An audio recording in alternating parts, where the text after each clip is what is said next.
Hi, 10-2 here. I'm using Zen magnets for this creation. I'm going to show you how to make a rectangular subunit.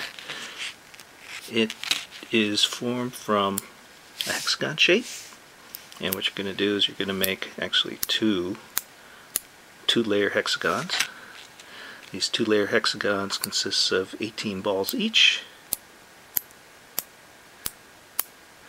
So there's your two hexagons.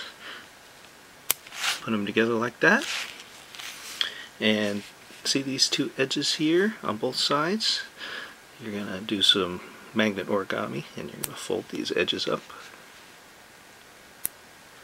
Okay, so you have the two forming a point like that, and then you have this edge here, so you're going to touch those together, and then you're going to fold it so that these inside edges touch each other. And this forms kind of a three-dimensional folded hexagon shape, and I suppose that this could be also used as a subunit. But what's really cool about this that I discovered is, see these two balls here on the top as part of these series of 6 balls? If you push down on those two balls on a flat surface, it flattens out into this pretty cool shape, and this shape actually could probably be used as a subunit as well. But what I do is I take these two sticking out points here and I fold them in to the center to actually reinforce this shape.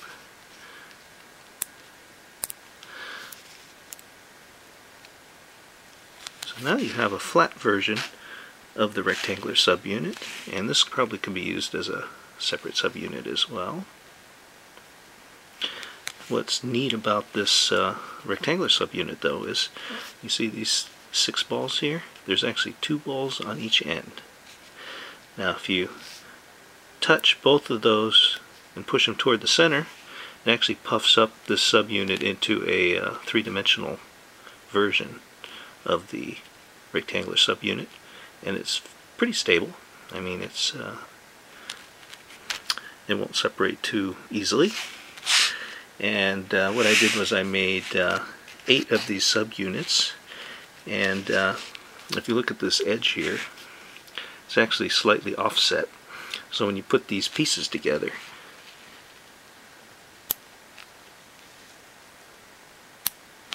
it actually creates a nice ring, a nice round ring, or a wheel.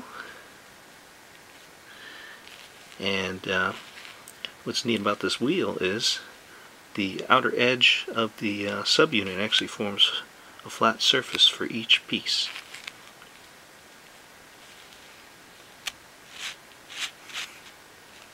Okay, so that's the rectangular subunit. One other thing I wanted to show you was another subunit that I came up with a while back, which is kind of a three-dimensional oval shape, and it's also done using a hexagon. So you start out with a hexagon, but instead of making 2 layers like the other one, you make it 3 layers. So there's your 3 layers there. So more magnet origami. You take one edge with 4 balls, and you fold those together, and on the opposite end, do the same thing. So you have this look. Then you take these 2 tips and you touch them together. When you flip it over, you notice that these edges here that you folded together are sort of slightly separating. So what you want to do is you want to take this side and push it towards the center. And when you do that, it actually separates out. You can sort of see it separating out there. So if you push them toward the center and push down at the same time, watch what happens. It flattens out into a really cool three-dimensional oval shaped subunit. It has an internal pattern here, so you can actually use this subunit this way or this way. It has a bunch of different connection points that you can do. You can do it along this edge here, you can do it along this edge, or both of these edges. You can connect it at this point here. You get to connect it along these 4 balls here on this side and these 4 balls on this side. So this one is something that I've used in some other designs as well, and you can check out my Flickr page for that, as well as this and the rectangular subunit. Thanks for watching.